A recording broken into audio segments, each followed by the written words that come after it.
Janitorial Manager presents the Business of Cleaning podcast, the podcast that brings you the information you need to be successful in the cleaning industry.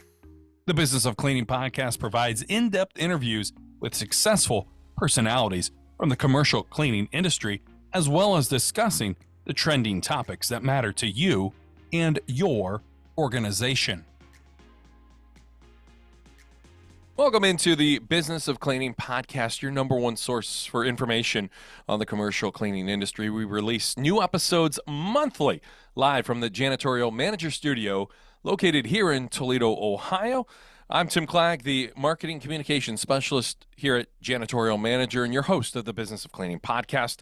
Today, we welcome in owner of Queen Bee Cleaning and coach in the industry, Chris Mondragon. And Chris, thank you for coming on the show. I truly believe our listeners are going to walk away astonished from hearing your story and the lessons that you have learned in the industry during your time. Thank you for the introduction, Tim. Happy to be here. Really looking forward for this interview. You know, I remember we chatted a brief minutes last week, and you know, it was really good to connect. So I'm really happy to be here. I want to start back early 2000s. Back in 2002, 22 years ago, you had made the decision to move from Mexico to Washington. At that time, you were studying to become a mechanical engineer. Mm-hmm. You had a lot of big life changes that were just starting to happen in your life. When did you realize with all these changes, you needed to make a move, not only for yourself, but for your future and for your upcoming family? Yeah, so I did actually go a year back before. I was in college. I was studying for mechanical engineer, and that's when I met my now wife. She was studying business administration, and one thing led to another, and then now we're having a baby coming up, and I'm like, oh my God, what am I gonna do? I didn't want to leave school because I knew, you know, education was gonna be a big tool for me to have, regardless whether, you know, I was gonna be an engineer or do something else. But the education was a big part. So I was at a crossroad, like, okay, do I go to college or I, you know, work and feed the family? Mm-hmm. And at the time, I figured, well, let's go to America with the idea of just go there, work very hard for a couple years. Maybe I remember I used to picture it like, I'm going to look for 2 jobs. I'm going to look for what is the minimum wage, right? I'm just assuming I'm going to get minimum wage and I'm going to make this much in dollars, which if I translate it to pesos, I only need to be there for 2 years and I'll be back with enough money to cover my college, finish school, and then that should be done. I did not count that it was expensive to live in the US. Very expensive. And so I remember that was one of the things, right? The amount of money that goes away just to pay where you live, that was a big part of it. I was like, ouch, I did not account for that. And plus other things, right? Language barrier and whatnot. But yeah, I guess the decision was I need to go make money and work very hard, save a lot of money, as much money as I can, go back and finish. And I did. I came here, lasted for a year and 8 months, and I went back. And this is the time where we found out that my son was. I remember we noticed something. She was normal developing kid, and then when he hit like a 3-year-old mark, he started to stop talking. He just not talking at all. So we took him to different clinics, and then that's when we found out that he was diagnosed with Asperger's, a form of autism. Mm-hmm. So I'm like, well, in Mexico, there's not many options for him, nor the schools, nor treatments, nor nothing. Your best bet is going back to the US and then move everyone there. At that point, I'm like, I'm not thinking twice. I need to do that. It was more about my son. I'm like, I need to figure out how I'm gonna make it. Because my question was this: I was like, how do you treat autism? And I was like, there's no treatment. It's very new. So all you can do is speech therapies and social, group therapies and you give them as much support. And so I'm like, okay, US is again. But Mhm. this time, I remember I'm like, I need to learn English because that was a big Yeah. part of Right. the first year and a half, even though I did okay, the language barrier was very it was very uncomfortable to just to get anything. You used to go to the grocery store, it was very uncomfortable. Uh you know, so I needed to fix that first. So I got into an online course to learn like I guess like express English you can call, and then I decided to move back again here in 2004. Hmm. So two And years had passed here, and obviously you're learning a new language, you're in a new place. Can you dive in and give us the culture shock that you faced because you're a long way from home? There are a lot of uncertainties really at this Mhm. point. What do you remember about the culture shock right away? Well, definitely it was the language was the biggest one, and then the food. Even though, you know, so I remember I used to picture the US very similar, I guess, as to Mexico. You know, we're neighbors. But when I moved here, it was totally not the case. I mean, the language is totally different. What, you know, when you speak it, when you try to translate it, like the way it is, it sounds weird. So there's rules that you need to kind of follow in order to make sense of it. I did not know this, and that was a big part, right? To ride the bus. It was very awkward the first time I ride the bus. I'm trying to pay the guy, and the guy's like, no, no, no, because I had to pay at the end of my ride. And I didn't Hmm. understand these parts. I'm like, Right. oh my God. And I just look such a dummy here. And it was all these nuances. Then and like I said, he used to even go to the doctor. And then, you know, to add to make an extra barrier, right? I moved to Washington. That is back Hmm. in 2000, in the early 2000. There was no Hispanics there. I mean, that was probably one of the earliest ones. Now there's more people, right? Right. But at the time, it was very few people. And so that made a challenge. And so that's what I'm like, I need to learn the language. I definitely have to. So when the time I came back, I figured the best way is to go to college. And that's what I went. I went to college. So I will go to work, the restaurant, and I will go for an hour every it was Wednesday, three times per week. And then practice it, right? I practice it, and literally that was when I started opening myself to more opportunities, see more options. But the culture was the language. It was definitely a big Yeah. part of it. And the journey to getting to your company is a fascinating one. So you held some pretty unique positions prior to opening your cleaning company. You worked as a chef. Food's your first passion. Hmm. I got to ask, did you ever get the opportunity? I'm a huge Gordon Ramsay fan, right? Yes, chef. So my God, Yes. you know, I've always, that's a goal of mine. But a construction worker and the most intriguing, car salesman, because you were That's right. looking that time for some extra income and you were thinking, well, I'm just going to maybe detail clean the cars. Hmm. Wrong. Day one, you get there. Hey, you know what?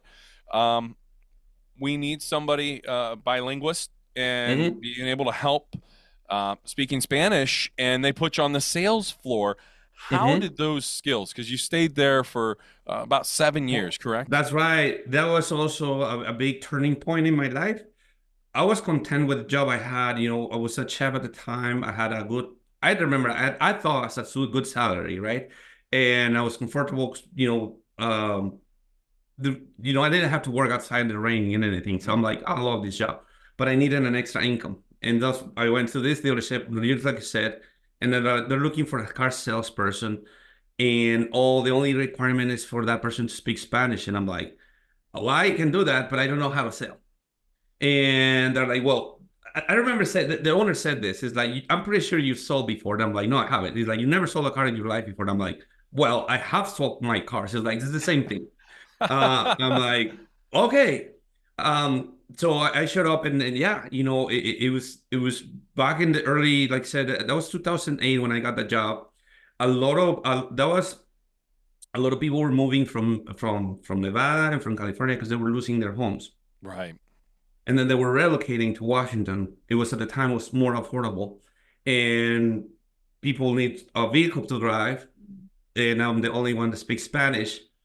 And I was just making, a lot of sales. And I was baffled because I that's the most amount of money I was ever making behind a computer. I didn't have to burn my hands anymore. I don't have to get yelled from, Right. at the kitchen. It was totally different. So I figured, oh my God, this is a sweet job.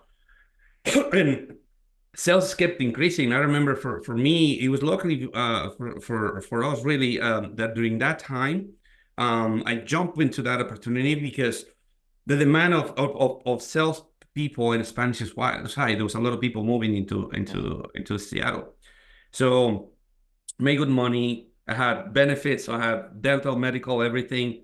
I was paying. I used to have a salary, so salary and then commission, and I was super happy. I never thought I was the next level was gonna be an open a business. Looking back, I probably would stay there if it wasn't for my wife. My Mhm. wife, credit to her, that she's the one that spotted the opportunity, Yeah. and she's like, Chris. So she was working for another clean company, cleaning homes that are built, right, like they're new construction, and they will clean it up before they sell them. And it's like we can do this ourselves. And I'm like, you out of your mind. I never opened a business. I don't know how to do this. I don't think it's a good idea. That was my answer. But she's like, Chris, give me some business cards. You answer the phone calls, and then I'll do the work. I'm like, deal. And that's how it started. So I got to ask, going from car sales, being there, you mentioned being behind a computer, being forced out of that comfort zone, dealing with customers, seeing the day to day, right? And Mhm. understanding day to day business. Yep. What are the biggest takeaways from that job that you were able then to dive in right away to your cleaning company? There's quite a few. The first one, sales. Getting used to talk to people, right? I think most people think that they're not good at sales, right? It is, I think everybody can become good at sales. It's all about listening, right? If you Mhm. listen to the customer and then they feel understood, that's half the sale, right? You already have the battle one. But it's just you need to get comfortable and get used to no's, right? You Yeah, cannot sell right. everyone, right? And that's okay too. Um, so definitely getting used to talk to people. That was a big weapon that I had. Aside from that, that is attached to that. When you work in sales and in the car dealerships, you have a log. It was back in the day. There was no technology. I mean, there was technology, but that Right. dealership was a little backward. So it was a big paper log, and you had to call every day all the leads that you had the days before, right? You had to do follow up. And that was ingrained in me to do the follow up. And they used to say, the money is on the follow up. Funny story, that's where I met Grant Cardone, because at the time, Grant Cardone was giving trainings for car salesmen around the country. And it was all about follow up, Hmm. right? So that part also, the sales is part of talking to people, but also taking the time to do the follow up. Those were two big things that when I applied them to the clean business, it really showed right away. Um, uh, there was, maybe we'll look into, more details into this Right. piece of information. But on the second year, we doubled our sales, and we didn't have a CEO. I didn't have enough reviews. But how did I do that? It was by cold calling. I was calling property managers left and right, right, and that's how we were able to double our sales from year one to year two, because I was really coming from that sales background. And so that definitely was the biggest two tools, right? Getting comfortable Hmm. talking to people and doing the sales. You mentioned that your wife was the one that came to you with the opportunity. And it's funny because I've talked with numerous guests on our show who their wives were the driving force and the foundation behind them getting into the cleaning It, industry and then the opportunity existing. And, it's just incredible that that's how it unfolded for you as well. that's right. It really is. And it was scary because remember, I had a good salary, a good pay plan with commission, Hmm. with insurance, right? And now here's like, well, there's this opportunity, you can make more, but you have to say bye to those things. Yeah. Um, that was another challenge, right? The fear of failure. What if I do this and this is a big mistake? And it almost, I think it's also a test that you have to go through, that you have to pass. But I remember I quit. I was ready also. I was really tired, kind of burned out of Hmm. this long That's hours. 7 days Uh, a week too, right? seven Being a days car a week, salesman. Yeah. exactly. You don't really have a social life or family life, and so I'm like, I'm ready to change, um, and I'm gonna start my own. And just like anything, right? You get your first bad review, your first, bad person that doesn't pay you, or threatens you with leaving you another bad Right. review. So, and then you start questioning yourself, what did I do? Oh my God, maybe I want to go back and get my job, and be on the safe side. And because that happened, right? And I Right. was so close. I remember I'm like, maybe this was a bad idea. Maybe I should go back and get my job. But I didn't. I remember I stuck with it, and I'm like, let me learn from this, and then I'm gonna fix every time there's something wrong. I'm gonna fix it so it doesn't happen again. And I think that's key. And you mentioned this is 2015. You found early success. Your third month in the industry, you guys have made an $18,000 profit. But quickly, you guys were humbled from that Mhm, success in month three to, mhm, as you mentioned, one bad review. mhm. Um, what advice can you give to our audience on how to learn from a bad review to keep your reputation of your cleaning company a positive one? No, absolutely. It's hard, right? Especially when you're starting in your business, it's like your baby. So you take very high pride on having good reviews, whether they're only 5 or 10, Mhm. whatever. But you're doing an extra effort to make everyone happy. And inevitably, you're gonna run into these situations where it could be the cleaner, it could be maybe the customer, they have correct expectations, a number of things, and that person is gonna leave you a bad review. It hurts. It really hurts. And then you can do those two things. One is uh, ignore it or respond it in a emotional way that you don't Yeah. want to do, because that could create a bigger problem, right? Or take a step back, analyze what went wrong, and then figure out how you can solve it for that customer, whether it could be a partial refund, or it could be maybe you say, hey, I'm sorry, we really messed up, no, I'm not going to Mhm. charge you, whatever you're going to do, right? And then learn from it and start applying, I guess, creating your standard operating procedures. Okay, when this happens, let's do this, right? So it doesn't happen again. um but again, right, I think key is you can spin the review around. You can be very professional about it, and then acknowledge the situation.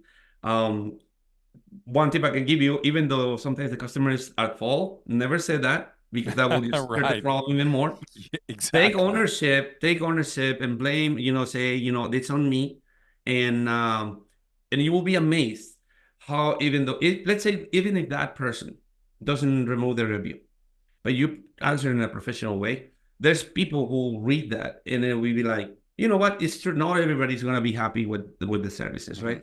But look at how they respond. And you, They take care of the time that they took ownership. So I would say take the right. time to even respond to the other ones, and respond them in a cool headed way, right? Sometimes we're emotional, right? And sometimes we just react. I'll say take a step back, Right. and then come back, and then spin it around. There's always a way. You were able to get on top of that situation, addressing the problem with that customer and coming to a resolution. That And resolution, your spin and getting all the details out there led to them pulling the negative review. and then Have you ever thought, sometimes I do my best thinking, right? When I'm laying down in my bed at the end of the night, kind of recapping. Have you ever thought, man, what would have happened if that bad review, when you were contemplating closing the doors, what would have happened if you did close the doors there? Have you ever had that chance to think about that at all before? yeah, that and many other things where you were like, you know what? That could have been easily the one of the decisions. Everything was going backwards. I remember we had a person that didn't pay us, but well, they paid us on a check, but it bounced. So now we're Oh chasing our man. money, and then we got our first bad review, and it's a long one, and we really messed up on that one. And and then the payments. So some of the accounts were going to pay us, but then that's when I found out about this term net 35 or net 45. I'm sorry, which you had to wait 45 days to get paid on the commercial account. I did not Yeah. know that. I'm like, oh God, now I'm waiting for money. I'm stretched. I get my review. This is a bad idea. Let's just close shop and Right. then let's go back to. I could have done that, and that would have been pretty bad decision. I'm glad that we took it around and we spun it around. We didn't make money on that job. We worked for free, but that was better to have a bad review that was going to affect us, with more potential sales. So it was a learning experience for Right. sure. And the thing is, was also use this little test that you just have to go to figure it out. How do you gonna get around it? And the gain, the massive gain that came from going year one from 195,000 to double to over Double. 400,000. Mhm. Were you shocked? And this is now 2016. Were you shocked when you more than doubled that revenue in 2016? Like, did you anticipate? Were you ready for the scaling of the business side of things? No, I remember this is so we had finished our first year and we did good, right? For the first year cleaning, I was happy. But like I said, I didn't understand SEO or paid ads or any of these methods of getting more people to call you or see your company. So I'm like, you know what? Let me start Googling property management companies. They need cleaners. And I'm gonna start calling. So I start calling like a list of them. And then, some people are like, yeah, give me your prices. No, I already have someone. Yes, perfect timing, and this is early, in the early months of the second year. So January, February, March, I already get some yeses, but they're not sending me enough customers. Mm-hmm. But then I remember May, June, July, a lot of people move all the time. And then the jobs start spurring, move outs here, move outs there, deep cleans, and then it just started rolling. Mm-hmm. And I remember, I at that point, I remember I stopped even answering the phone because I had to jump on the field, Yeah. and I was doing the working 7 days a week. I was surprised because I always tell other people that if you're starting, go with the property management companies. They need contractors, whether it's cleaners, whether it's other type of service, you maybe window cleaning perhaps or whatever. Go to them. They already have. I'm pretty sure they already work with someone, but never hurts to try. Get in close to them. Right. You Build might that be surprised. relationship, right? Yes, that's right. And so for me, it was very surprising, right?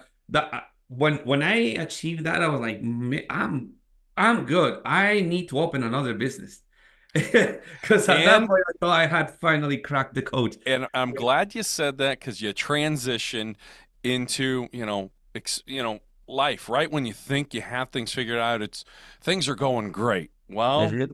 success comes here, year two. Yep. But you had a business opportunity, kind of get back within your first love, right? With it, working in food, partnering, investing in a restaurant. Thank Tell the listeners how this experience changed your life. In many ways. I think this was the toughest thing it happened to me as an adult.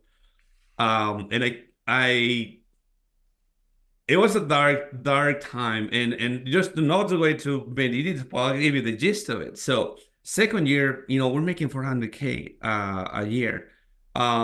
Very very low overhead, right? Right. It's very profitable. I get this opportunity to open a Mexican restaurant in the city of Seattle. I remember I thought, this is it. This is God sending me another opportunity to say, Right. hey, it seems Exactly. like you're good at business. Here's another one. And I really thought or saw it that way because I'm like, my background is it's the kitchen. It's good. I love cooking. It's one of my passions. So I figured this is great. for two reasons.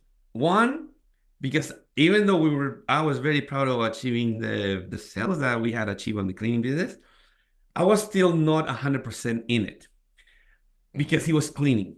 And I guess, being a man, I was like, I don't really want to get into cleaning. I want to have my own thing. Mm-hmm. So I see this opportunity in the restaurant. I'm like, perfect. This is going to be my business. And then the cleaning is going to be my wife's business.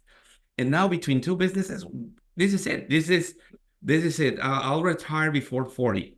So I thought. Right. And so my wife, this is true story. My wife, she's very supportive. Always, tells me, let's do it. But I remember she tells me, because like, Chris, we're doing great right now. I think we should focus on to growing it more. And I'm like, no, no, no, no, no, no, no. You don't understand. I can do more. And she's like, well, okay, I'm gonna support you, but you know, I'm not okay with this decision. And looking, when everything went down, I remember that phrase when she told me that. I'm like, because this is what happened. Yes, it's a new business. I was very new at business. I didn't know anything at business looking back. I thought I knew, but I didn't. So I get into another business that's totally a different animal. Here you're dealing with sales tax, you're dealing with different pay rates, tips, refunds, you name it. It's a different animal. Yeah. And the margins in the restaurant are not that great. You have a lot of overhead. And I didn't think to it. I really thought I had this aura of invincibility. Like, I can do this, no problem. And if I don't know it, I'll figure it out. I think that's I guess that attitude sometimes helps because, you're not fearful. But if you don't see everything around, you get in trouble. And that's exactly what happened. I get into the job. Now we're working 7 days a week. Totally different businesses, has nothing to do one with each other. I tried to cross promote it. I remember I would put cards into every to-go order, promoting the cleaning service. We got some traction in there, but it was just, I was so distracted trying to do too many things. Mm-hmm. I will get home. I could not do the invoicing for the cleaning company or just have energy to do the restaurant. And then one goes by, the restaurant is not profitable, but it's not taking money away though. It's there. Yeah. And I'm like, it's gonna come around. You just need to have faith. Give it another year. Well, mistake number 2.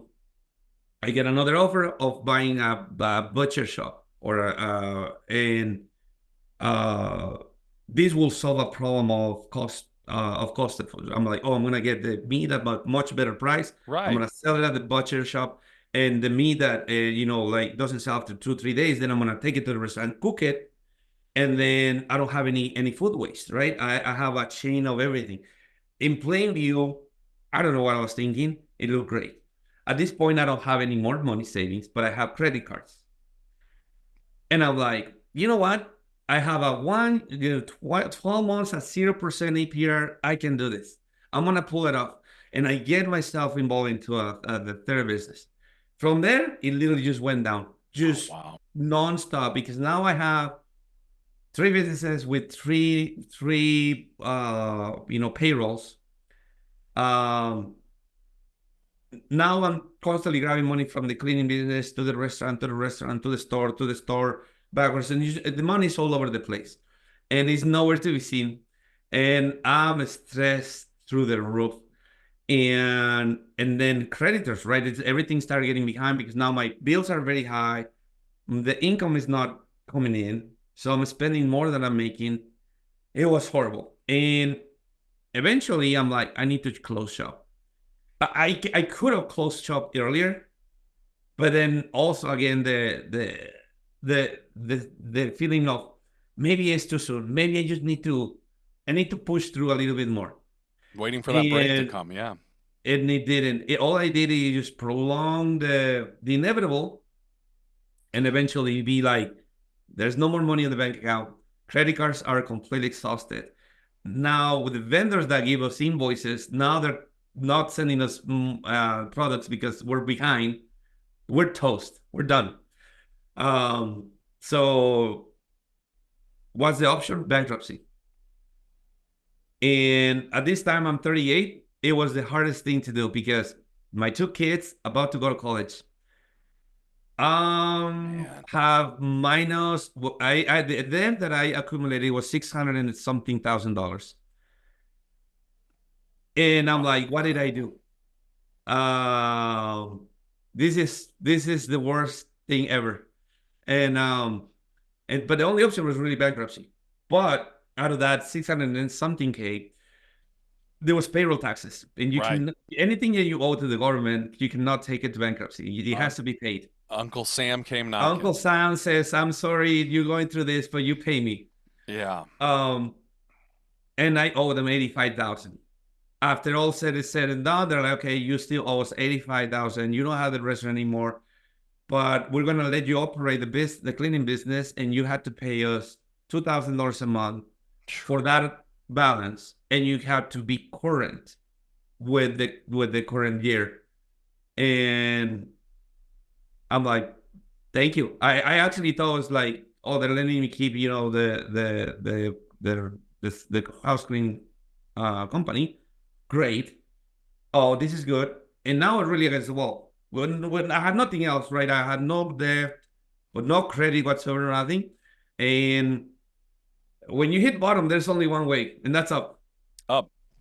And that's when Yep. you went all in and kind of expanded those duties too. And Yep. the interesting thing is you paid everything back Mhm. within one One year, year. right? 1 year. That's right. Unbelievable. All thanks to cleaning, really. It's a very how can what's the word I'm looking for? It's not proper, but it's in Spanish we have a word for him. It's called noble. It's a very noble work job, right? It's very profitable. Anybody can start it. You can make good money doing it. And looking back, it paid through both of my kids' college. Um, paid back the IRS. It funded a semi-failing restaurant for a year and a half in a store, and it still came back. All these years, the cleaning business just keep standing and supporting everything, all my experiments. Um, and Yeah. now I'm back to that, and that was the learning thing for me. It was stop trying to do too many things. Focus on the one thing that you're good at, and double down on that. And you had mentioned too, while you were still running both businesses, hey, I'm still new at this game. Well, how did you become not only more involved, but this is where you started to do independent research of just everything pertaining to businesses. Mhm. So, what were the biggest areas you found out I really need to focus here Yeah. to help The, better the future of the business on the cleaning side? Absolutely. That's another one. I have an idea that I'm like, the government or the city should, if you open a business license, they should go and give you like a crash course and what is the things that you need to be aware. Because anybody can open a business license, right? And we get Yeah. in trouble later because we didn't understand the rules. And there's a lot of rules to play A by. lot of rules. But it's like, in order to win the game, you need to know the rules, right? And for me, when I went through all these mistakes and I got behind on payroll taxes and all this, I'm like, I need to understand the fundamentals because I don't even understand them.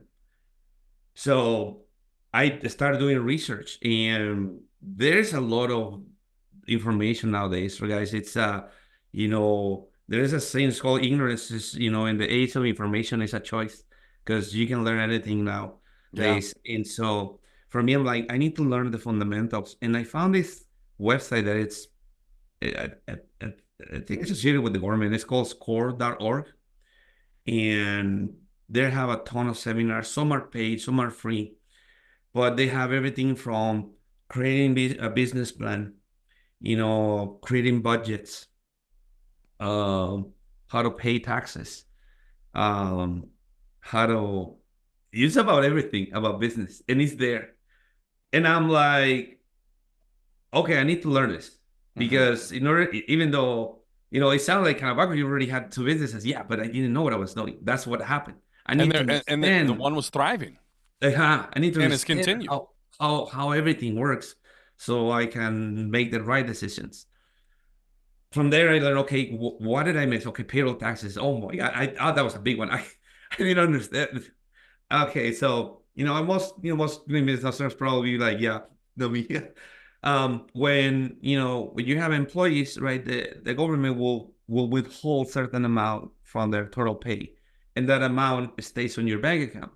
And then you have to match it as an employee. I did not understand that. I just saw a whole bunch of money. I'm like, this is great. and Right. and then and then month goes 2 months and 3 months, and then after a year, then you get the letter say, hey, we haven't received the payroll taxes for quarter 1, 2, and 3, and 4. I'm like, Yeah. what are you talking about? I thought that was my money. And then I'm like, oh, no, you owe all this much plus penalties plus interest. Oh Oh my God, man. and it starts getting into deep waters very Yeah. quickly. What keeps you motivated during this time, right? You mentioned your kids are getting older, and we that's something I notice that kind of keeps coming up and that I correlate with myself. Family over everything, family Is above it everything. And how did they keep you motivated during that time when, you just feel so small, you're going through those struggles to, I need to very, do this for my family. yeah, no, very supportive. It is also part of my why really too. It was all I was defeated. Mentally, I was defeated. It crossed my mind to just go to Mexico and then apply for a visa to Canada. I remember that was the quickest exit for me. I'm like, let's just get out of here. Let me go back to, like, let me go back. Let me go to Canada. It's a similar country. I can start from scratch. Nobody knows me there. I don't, for me, it was more like the embarrassing. Like, I literally failed. Like, I failed terribly. And that feeling of embarrassment, it was very hard. And didn't want to go to the mall because I'm like, I'm gonna run into someone that knows me. I don't want to see him.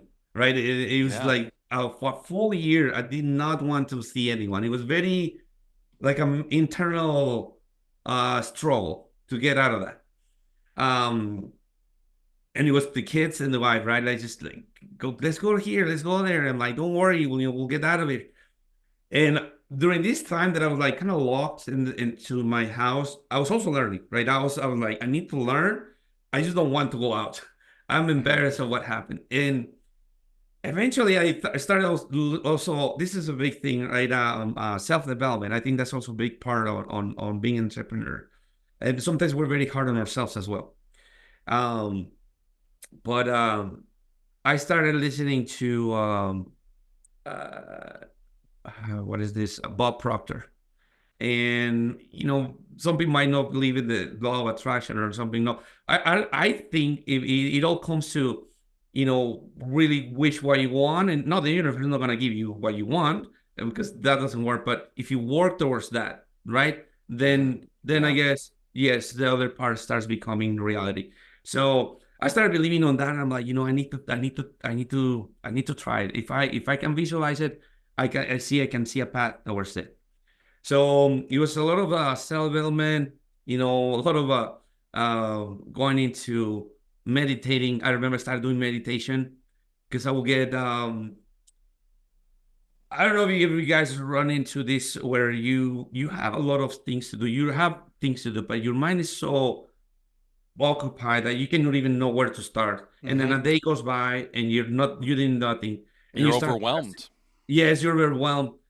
And meditation, the practice of meditation, to be aware, um, right? To be you not being on Hmm. autopilot, but to be aware of what you're doing. Also, it helped me to get out of that loop of like, I failed, I Yeah, failed. that get out And of I'm that like, cycle and that negative and energy. negative thoughts, just Yeah. constantly. Uh-huh. So yeah, it's I guess mental health is definitely something take into consideration. You need to also go out, breathe fresh air. Even if you have a bad day, that's okay. Go out and smile. Tomorrow is another day. And then I think that's a big part of it. Just Just, I guess, work hard but possible on the way to enjoy the sweet nectars of life. We're talking with Cristobal Mondragon, owner of Queen Bee Cleaning Service and coach in the industry. While businesses were closing their doors or out of work in 2020, in 2020, you earned your first 1 million in revenue. But again, it wasn't without some struggle early on when the pandemic, of course, closed pretty much everything down. Your CPA came to you to allow you to apply for the PPE loan that allowed you not only to keep your doors open, but increase the pay rate for your employees, and put it back into the business to the people that are helping you achieve those goals as a company. Absolutely, you hit the nail right. That's also another turning point for us. For the longest time, we were charging not low, but not enough. I will say we were just doing okay, where there was enough margin to be doing better and attract better candidates and offer better pay. But I was talking to let's just be affordable and try to sell as much as possible. But then COVID hits, right? And then we get shut down for a month, and then it was gonna be 2 months max. And then when they're like, it's gonna continue for maybe another 2 months, who knows? Right. At this point, I'm worried because now it's been 2 months with their work. Customers are canceling us themselves because they don't want us at their home. And then cleaners themselves, they're like, I don't want to clean because I don't want to get sick. I'm like, ouch. Well, let's just, weather the storm and let's see what happens. Then we get, a call from a CPA, like, guys, you can qualify for the PPP loan. Apply for it. Right. I'm like, let's do it. We got approved within days. I remember it was all about, sending some proof that how many employees you had at the time. And then literally, money is there. At the following days, I was so happy because I'm like, okay, it was not a crazy amount, but it was like $72,000. Oh, and I'm like, this is, if you use it completely for the employees, you don't have to pay anything. I'm like, perfect. I exactly want that. But I'm like, I'll need to pay them more if I want them to come and work for me. Exactly. They're risking their health. Absolutely. They're risking their health. So I need to increase that. And I went from paying 15 to 18, to start, to 20 if you can drive. Because for me, someone could drive, I can create a route. So definitely, I can pay a little bit more. So I go and start recruiting people, and people start applying because now it's a little more. And first month was perfect. Okay, we got cleaners, but I know I need to fix something else. I need to fix my prices because in order to continue paying this amount, I need to charge more. Mm-hmm. So I go back to my pricing list and I increase everything in order to cover the, now the new labor that I have. And also with the pandemic, it also allowed you to expand into a new area of cleaning, commercial cleaning as well. Mm-hmm. How many opportunities did you see right away that you guys were able to just hop right into? It was if you remember, it was certain industries were declared essential. Frontline, yeah, and essential. And car dealerships were one of them. Right, they were shut down, but then car dealerships coming back in the picture again for you. They're coming back, and so I had that, connections from. I started calling like, "Hey guys, you need disinfection?" Oh, we do, and then they start, sending me to other businesses. It was commercial side of things, and it was all because of COVID, right? Mm-hmm. Things were going haywire, right? But there's opportunities there, right? And then if you spot them, you can make good money, and then you can learn new things. So that's what got me to in the commercial side of things, disinfecting, and the car dealership again. And from there, we expanded. Now we have residential side and we have commercial side, and now we can No, now and then this is something shocking for me. I was so afraid of increasing my prices because I was thinking in my mind, oh, they're gonna say you're down, I'm canceling services. Yes, I did get a few people that canceled, but it was very few people. Most of the people say that's fine with the new price. And the new people that I was getting, they didn't care because they didn't know the price before. So it was a win-win. I'm like, I should have done this before. How did that help? How did that help kind of change your bidding process for contracts for just maybe one-time jobs? How did that allow you to big picture wise develop a process a little bit maybe more in depth for each job in your bidding? Yeah, no. Well, at this point, right, I need to figure out two things. Well, how much I'm spending per month in cost of operations. That's a big number that you need to know. And then, okay, how much I'm paying, right? How much I'm paying per hour, and then how much I'm paying on taxes and workers' comp. And then the company also needs to make a profit, right? And Absolutely. so if you add the operation cost plus your labor and taxes, and then you add your profit margin that you want to shoot for, now you should have your hourly rate. That should be specific to you. I see other I did this mistake myself, and I see other companies do these mistakes. It's like they copy other companies' prices. And well, that's okay, right? You don't really want to do that because how do you know that company is struggling? Right. You Exactly. What need to works for take company A may not work for company B. So you need to take the time to find out how much you are spending and how much you is costing you the labor and the taxes, and then also pay yourself. This is another mistake I see many cleaning business owners is like, oh, I have a business, it's been running for 4 years. Right now, I don't pay myself because I'm sacrificing it, I'll make it work. Like, well, if you're not paying yourself, your numbers are skewed, Right. Yeah. and that is not bueno. So we need to fix that, right? So yeah, anybody should take the time to see how much you're spending on operations, on labor, taxes, yourself, your salary, and then you have to let the company grow, a healthy profit. If you take the time to do this, you'll find out how much you should charge, and then probably you will be very surprised. You may be maybe you were overcharging, maybe you should charge less. Now you have a better competitive price that is specifically to your company that you just need to make sure that covers everything. But it really allowed me, taking the step back because I'm like, okay, I increased my prices, but I need to make sure that everything is covered, and I'm paying myself too. So I need to make sure that everything, matches. So it just really helped me to streamline my pricing for everything. 2020, almost a little over 4 years ago now at this point. Yeah. That was your first $1 million year. Now your company has just surpassed over $4 million as Actually, a seven. company. Seven? Okay, 7 wow, million. that's huge Yeah. growth. Yes. Huge growth. Wow. It's been a huge ride, and looking back, Tim, this is funny. I remember I have my brother now, and I make him, now I poke at him because when I started the business, he told me like, a cleaning business, man. He's like, there's tons of them. He's like, your competition is gonna crush it. And I remember that also got me like thinking like, maybe he's right. Maybe this is not a good idea. But looking back, I mean, there's always gonna be competition, right? And Yeah, if there's absolutely. competition, there's a market for it. So I would say, even looking back, there was already saying, oh, there's a lot of cleaning companies.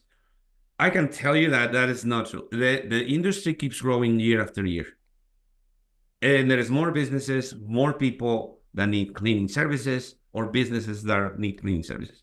So it's an industry that keeps growing. I don't see any time, slowing down. I think right now it's a good time to open a business, or yesterday, right? Really. Yeah. And you also went into studying marketing, researching, because you had a lot of success getting contracts through ads on Google and Mhm. Facebook. If a new owner in the industry is listening, what strategy would you offer them today? I would say focus on three things really that have the biggest impact on the amount of eyes that are going to see your company. The first one is SEO, right? That is a long-term game. Definitely focus on SEO and hire someone that tells you how things are working, right? How you're ranking currently Hmm. and how you're gonna rank monitor. That's something you really look into it.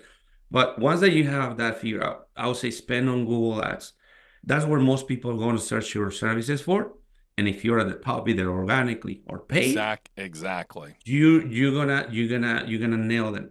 Track Now, more eyes. more eyes. And now if you some people that land on your website and for whatever reason leave, they got distracted or whatever, you can retarget them on Instagram, on Facebook, and then show them again an ad, say, hey, come back. We didn't, we forgot to submit your quote or something along those lines. And now you have the biggest platforms, Google being the biggest one, you capture in there organically or paid. And now if they leave, you can now following them on Instagram or Facebook. And if you focus on these three, I think you should be good. There isn't many lead generation companies out there. And usually some advice and whatnot. I would say give them a shot. For the most part, you can just generate your own leads. That's better. But I will say, if you focus on those three platforms that I mentioned, you should be fine in a very short time. I want to get your opinion on one more that I've started to kind of see some industry owners and industry experts having success using, believe it or not, TikTok. And some conversations I've seen people have, they've been able to gather $10,000, $15,000 in business. Um, That's is that an area you've kind of thought, it, maybe I need to it's target there? it's I've seen other people, other cleaning companies doing that. Either showing the process, showing the process, and you can either monetize that by either reach more people, of course, but then promoting products. I seen other people, but never looked into that. Maybe that is something an area that I definitely look into it because hey, why not? Exactly. When you first started in the industry, you received some bad information. People didn't necessarily want to give you good advice. Now you have taken everything you've learned, every piece of adversity you went through, and Mhm. now you've entered the coaching side of things. Tell Right. us a story about how you were able to break into the coaching aspect in the industry. That's a funny story. I was not expecting to become a coach. It was really an opportunity that fell on my lap. I remember I got an email from a YouTube channel saying that they wanted to interview my cleaning business. At the time, I was really coming out of the bankruptcy. I'm like, I don't have time for this. Uh, and I replied to them, so, thank you for the opportunity, but it's not a good time for me. But doing the work, my wife's like, you should have said yes. And I'm like, you're right. I need to tell them yes. So I go back, I email them back, say, you know what, I do want to do the interview. They did not respond, and I'm like, oh, I blew it. Oh Right? man, you got ghosted. Right. Uh-huh. So months go by, and I think 6 months after, they showed up at my house. And they're like, hey, we're here to do the interview. Are you ready? I'm like, sure. And they're asking me questions. Hey, how did you get your first customer? How did you, um, answer the phone? Scott, how do you have virtual assistants, answering the phone in the Philippines? How can you do that? And I would just tell you everything. Oh, go to this website and hire people in here, or use this software, use Clink or use Open Phone, use everything that I was using. I was just giving it away. And little did I know, that seemed to resonate with a lot of people because the video goes public, and the owner of the YouTube channel calls me like, Chris, go and respond some of the comments. How And I'm many did thinking you it's gonna be how many did a you few. think? Yeah, you thought there was a few, but how many comments The were there? first when I went there, there was more than 100. It took me a while to respond to all of them, and then what happens next? My virtual assistant started calling me like, Chris, there is a guy from Texas who wants to talk to you, and another guy from Florida, another guy from New York, another all from Spain. YouTube is incredible. I talked to people from Australia, from the UK, in Germany. They saw the video, they want to start a business, and I'm like, man, I'm in America. I don't know if it's gonna work in Germany, but I'm thinking it probably it could, right? And it was amazing. And I'm just giving free advice, right? Because it's the same question. How do you get customers? How do you Yeah. get cleaners? And how do you put them together? And I saw the opportunity to monetize it. After a month of giving free advice, I'm like, you know what? There is a demand for it. Um, and I knew that the reason why so many people were into talking to me is because I spilled the beans on that video. If you watch a YouTube video, you'll see that I give a lot of secrets. I don't hold big, and people love that. And I'm like, I'm gonna do the same thing. I'm gonna give the best advices. I'm gonna say, don't do this and do this because this is what happened, right? And based on my experiences. So I launched the course. And I'm thinking I'm gonna make 20K, 30. I'm happy, right? If I make 20K for a few hours of recording, why not? My God, I launched the course on Black Friday 2 years ago. Saturday, I checked my Stripe account. It was like $6,000 a day. I'm like, how how did this happen? So, and I'm thinking that's it, right? I'm still thinking, okay, well, the course is great. I'm gonna put more ads. I'm gonna keep running it. But then people start talking to me, Chris, love the content, love everything, but I need help implementing everything. Mhm. And then your Oh, courses just expanded. Everything took off it for took you off. on that side of things in a short time. It really did. Right after that video really went public, it just took off. And like I said, I saw the opportunity, and I'm like, I need to jump into this. It's a good timing. People can start a cleaning business. There's business everywhere. I can do this. It was a What? little scary again, right at the beginning. I'm like, Right. what if the things that I teach don't work? But once that I start getting my first coaching student, they're like, "Oh, it worked." I'm like, and you start feeling, okay, my systems work. And then why wouldn't I, right? When you have really like a blueprint, it's literally just a manual. Like, this is how you do things, right? They just make it easier. And so, yeah, that's how I ended up becoming a coach. So it was through a video that ended up becoming viral. People start approaching me. I decide to create a course so I can answer the most common questions. And that turned into I need help implementing. And I'm like, here we are. So now we're running the cleaning company still operating, the coaching program, and I also create content, so courses and new trainings. I gotta ask you, when you have an opportunity, end of the day, when things slow down and you just kind of are able to stop and just think, what does being able to coach, being able to share your journey, and your journey is still going, right? You're still developing that self Yeah. learning that you mentioned earlier. We never stop learning. But No. what does this mean to Chris? Because you went through a lot of things, trials, tribulations, to be Yeah. able to give back to the industry with people that right now they were where you were at back in the early 2015 with the company. No, absolutely. It was so rewarding. Like I said, I was totally unexpected. I was not really expecting any of this. And right, yes, I'm teaching people, and then I'm getting paid for it. But I remember one student of mine, and if you're listening to this, man, it is really cool. His name is Joseph. And he was coming from a clean business that he was doing the work himself with his wife, and he was burned out, about to shut it off. And he came to me. He's like, Chris, I need help. I said, sure. And then we start working. And he turns the ship around. And last time when I talked to him a few months later, he's like, Chris, you changed my life. Like, I have 8 people working for me. I don't have to do the work anymore. I'm getting more accounts. And if it wasn't for you, I don't know where I would be. And when he said that, the money that paid me, it was just Yeah. it's irrelevant at this point. It was a very rewarding feeling that I was able to touch someone, and that someone is also touching other people, right? Getting jobs. It was like, wow, this took another meaning now. Chris, I want to thank you coming on this month's episode, sharing your story of determination, learning from mistakes, owning your situation, teaching our listeners about budgets and coaching, where can people find you online as well as follow you on social media as well? Yeah, so anybody can find me on my personal website, which is cristobalmondragon.com, or you can also look at my courses, online trainings at pioneeringclean.com.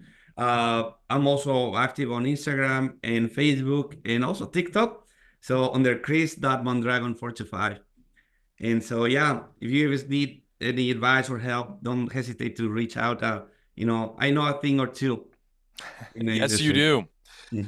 That will complete this month's edition of the Business of Cleaning podcast. Be sure to subscribe to us on Spotify, Amazon, Apple Podcast, or wherever you get your podcasts from. Also, be sure to leave us a 5-star review with your comments. From everyone at Janitorial Manager, our guest, Cristobal Mondragon, I'm Tim Clack saying so long until next time.